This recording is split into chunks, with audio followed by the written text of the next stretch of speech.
사울이 예루살렘에 가서 제자들을 사귀고자 하나 다 두려워하여 그가 제자됨을 믿지 아니하니 바나바가 데리고 사도들에게 가서 그가 길에서 어떻게 주를 보았는지와 주께서 그에게 말씀하신 일과 다메섹에서 그가 어떻게 예수의 이름으로 담대히 말하였는지를 전하니라. 사울이 제자들과 함께 있어 예루살렘에 출입하며 또 주 예수의 이름으로 담대히 말하고 헬라파 유대인들과 함께 말하며 변론하니 그 사람들이 죽이려고 힘쓰거늘 형제들이 알고 가이사라로 데리고 내려가서 다소로 보내니라. 그리하여 유대와 갈릴리와 사마리아와 교회가 평안하여 든든히 서가고 주를 경외함과 성령의 이로로 진행하여 수가 더 많아지더라. 아멘. 오늘 이 본문 말씀을 가지고 평안하여 든든히 서가는 교회, 이런 제목으로 말씀을 증거하기를 원할 때에 이 하나님의 말씀이 여러분 가정과 또한 이 나라와 이 교회 위에 함께하기를 주님의 이름으로 축복합니다. 3월 첫 주를 맞이하여 이렇게 예배를 드리는데, 오늘은 저희가 온라인으로 이렇게 예배를 드리는데 여러분 가정에서 함께 예배하는 여러분 모두에게 하나님께서 더 큰 은혜가 임하기를 축복합니다. 이 한절기 때는 굉장히 애매한 시기예요. 물론 지금 봄이 오지만 덥지도 않고 그렇다고 또 춥지도 않고, 이 애매한 계절이지만 이 계절이 지나면 여름이 오는 것처럼 때로는 우리의 삶이 굉장히 애매할 때가 있어요. 그런다 할지라도 이 시기가 지나면 우리 가정에 또한 주님의 교회 위에 복음의 새봄이 올 줄 믿습니다.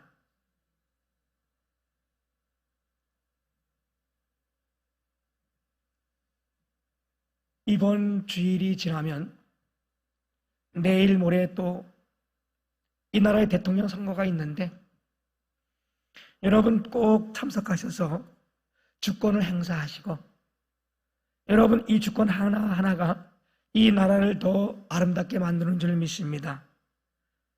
뿐만 아니라 이 나라와 또한 이 교회와 여러분 가정이 주님 안에서 든든히 서가기를 주님의 이름으로 축복합니다. 아무리 강한 폭풍과 바람이 몰아친다 할지라도 기초가 튼튼하면 다 견디고 이길 수 있습니다. 마태복음 7장 24절 25절에 보면 그러므로 누구든지 나의 이 말을 듣고 행하는 자가 그 집을 반석 위에 지은 지혜로운 사람 같으니 비가 내리고 창수가 나고 바람이 불어 그 집에 부딪히되 무너지지 아니하나니 이는 수초를 반석 위에 놓인 까닭이요, 이렇게 말씀했습니다. 바람이 불고 비가 오고 때로는 풍수가 나고 휘몰아친다 할지라도 우리의 믿음이 말씀 위에 서 있을 때에, 하나님 말씀이 우리를 지배할 때에 우리가 평안하게 되는 줄 믿습니다. 우리의 신앙생활도 믿음생활도 마찬가지입니다.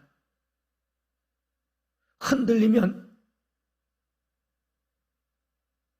평안할 수가 없잖아요.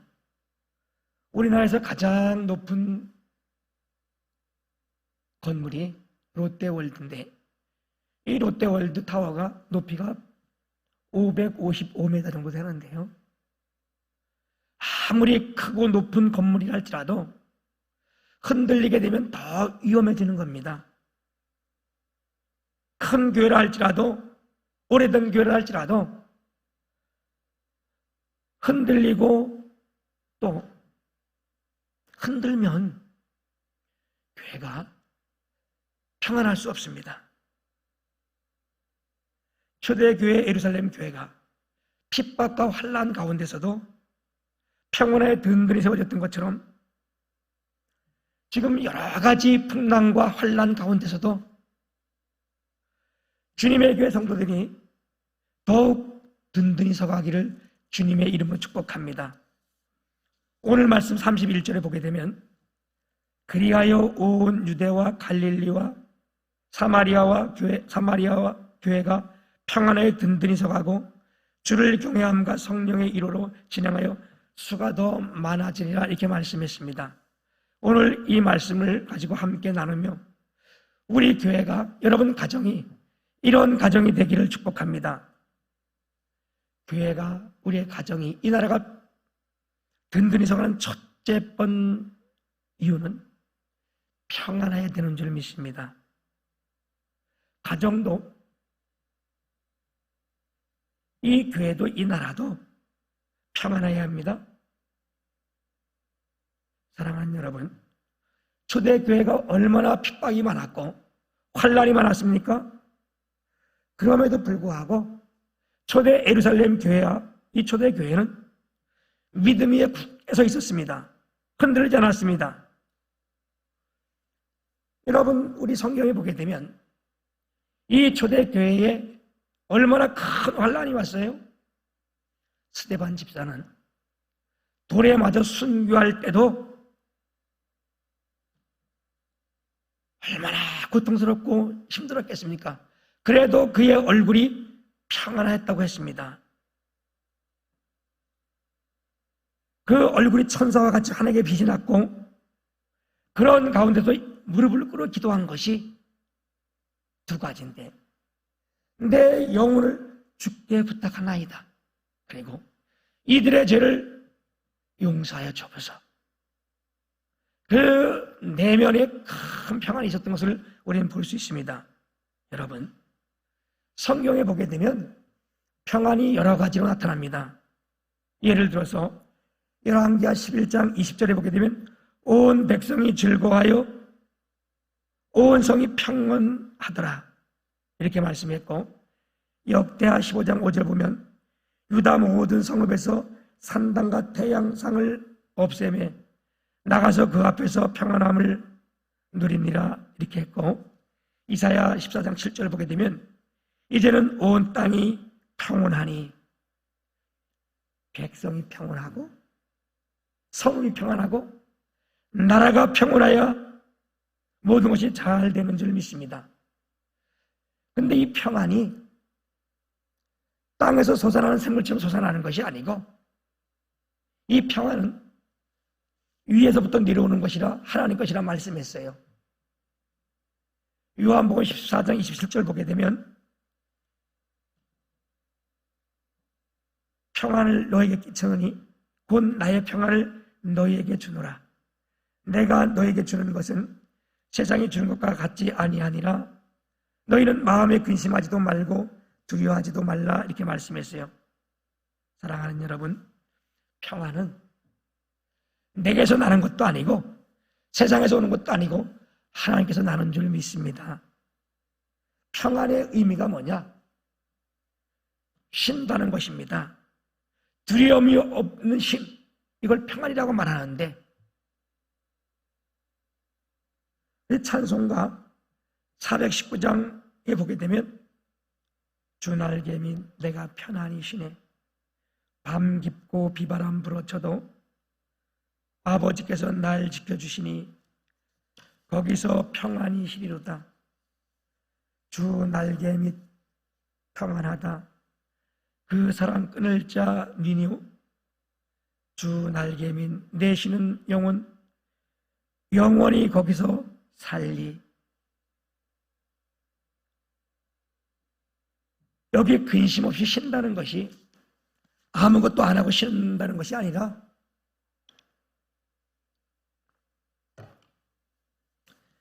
주님 안에 거하는 것,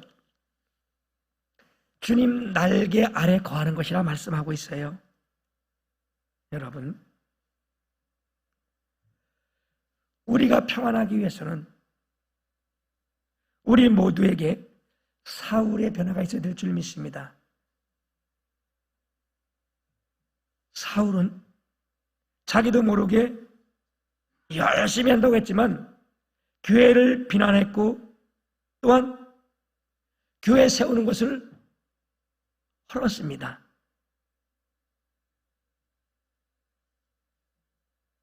이제 우리가 주님 날개 아래 거할 때에 사울이 주님을 만나서 변화된 것처럼 우리 가운데 변화가 있을 때에 우리가 평안하게 되는 줄 믿습니다. 그래서 우리는 이제 달라져야 됩니다. 교회를 사랑해야 하고 성도가 성도로 서로 이루어야 되고 또한 서로가 만날 때마다 기쁨으로 맞아야 될 줄 믿습니다. 목회자는 성도를 사랑하고 성도는 목회자를 사랑하고 기도해야 할 때 우리 안에 평안이 임하는 줄 믿습니다. 목사는 성도의 기도와 사랑으로 사는 겁니다. 우리 서로 사랑합시다. 그리고 이 평안은 하나 될 때 평안한 겁니다. 부부가 한마음 한뜻 되어 하나 될 때 그 집안이 평안한 것처럼 교회가 한마음 한뜻으로 하나 될 때 그 교회가 평안하게 되는 줄 믿습니다. 에베소서 2장 13절 14절 보게 되면 이제는 전에 멀리 있던 너희가 그리스도 예수 안에서 그리스도의 피로 가까워졌느니라. 그는 우리의 화평이신지라. 둘로 하나를 만드사 원수된 것 중간에 막힌 담을 자기 육체로 허시고 이렇게 써요. 나눠지면 안 됩니다. 예수님께서는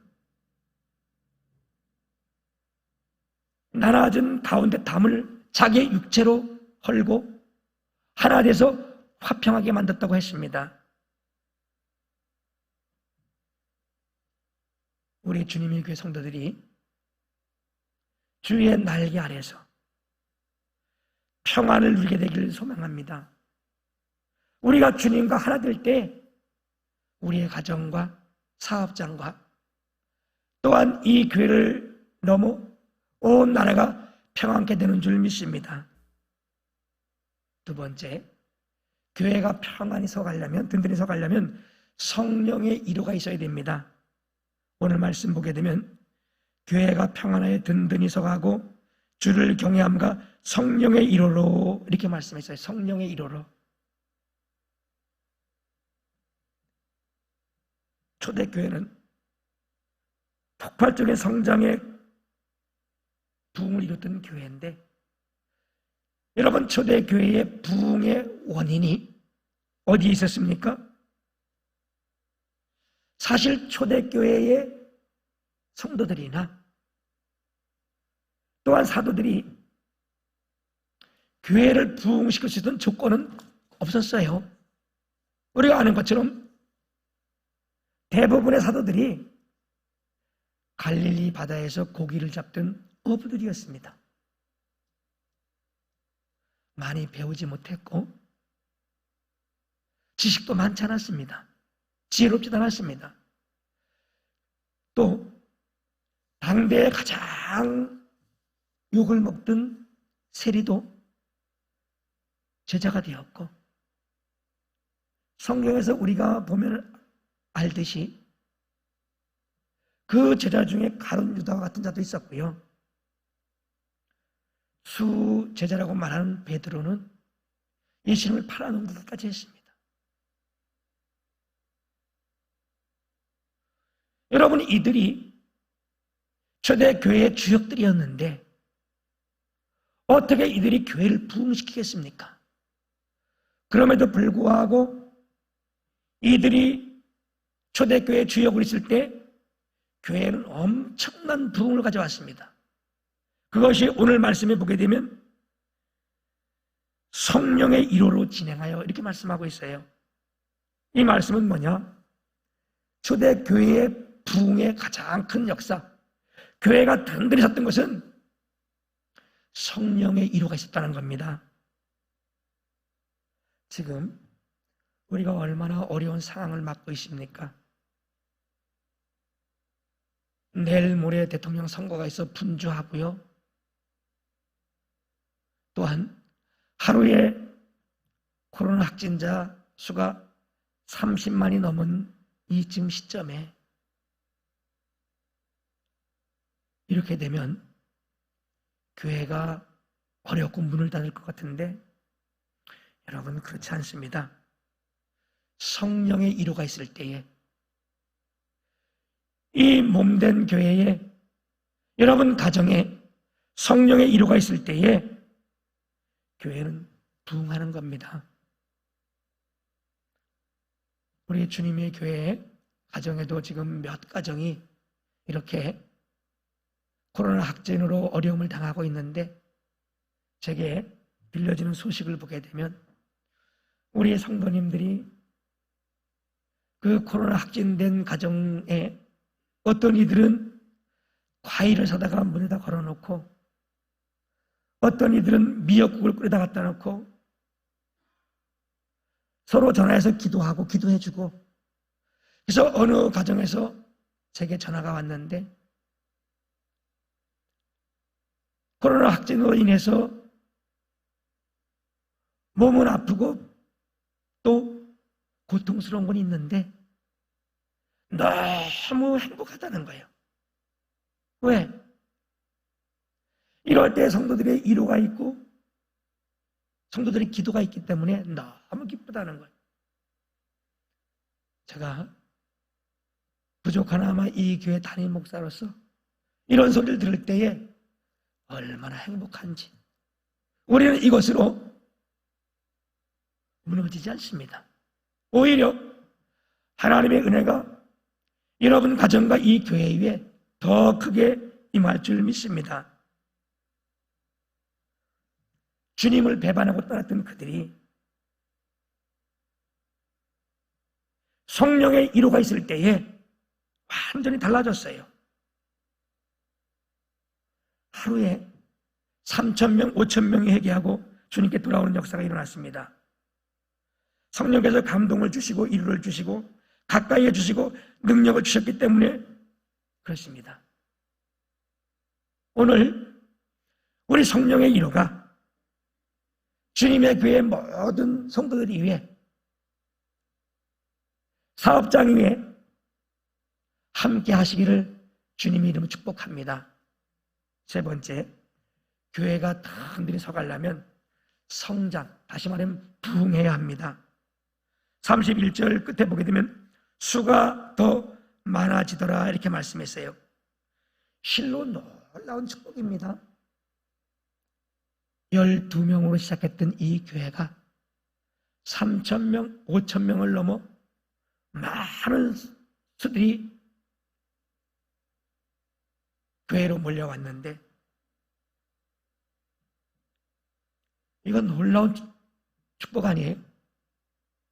이 당시 핍박이 없어서가 그런 게 아니에요. 핍박이 많았고 컸고 어려움이 많이 있었지만 이렇게 놀라운 부흥이 있었던 것은 성령의 위로와 성도들의 헌신과 선교적인 전도가 있었기 때문에 그렇습니다.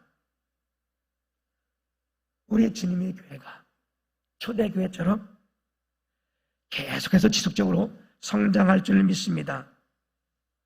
우리의 가정에서도 아이가 자라다가 성장이 멈추면 그건 부모에게 큰 고통이에요. 아픔입니다. 마찬가지로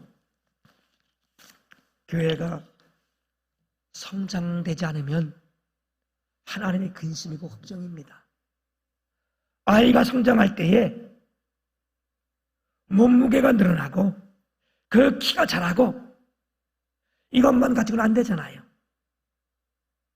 그가 키가 크고 몸무게가 늘어남에 따라 어떻게 해야 돼요?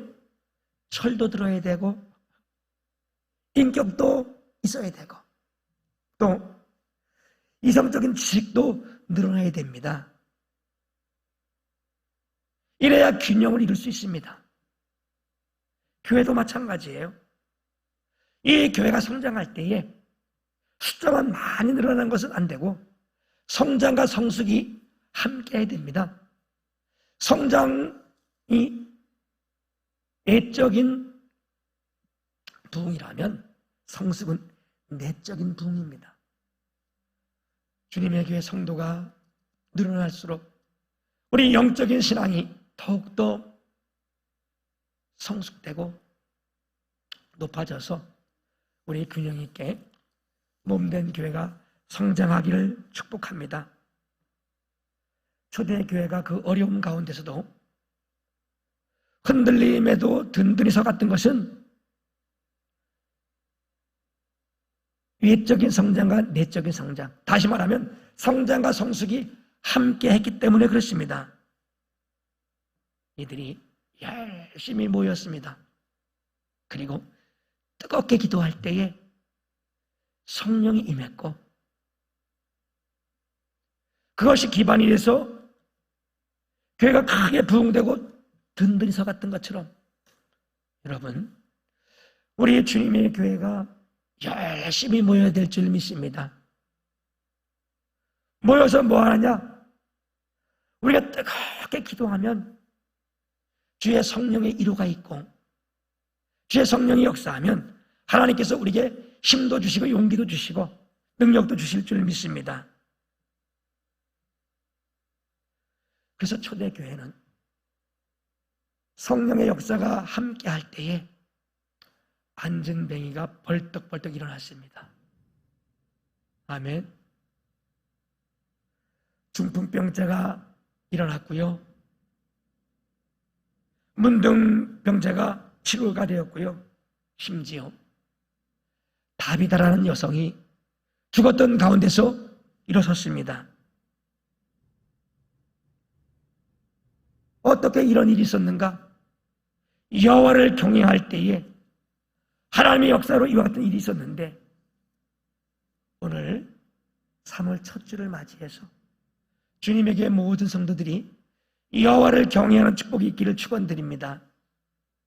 사랑하는 여러분, 주님의 교회가 초대교회 모습처럼 평온하여 성령의 위로와 또한 계속해서 성장하여 든든히 서가는 아름다운 교회, 아니 아름다움을 넘어서 위대한 교회가 되기를 주님의 이름으로 축복합니다. 그리고 여러분 가정에 또 여러분 사업장에 이렇게 힘든 어려운 고비를 지날 때에 특별히 하나님의 위로가 함께 하셔서 이럴 때일수록 주님 안에서 더욱 부흥하고 성장하고 든든히 서가기를 주님의 이름으로 축복합니다.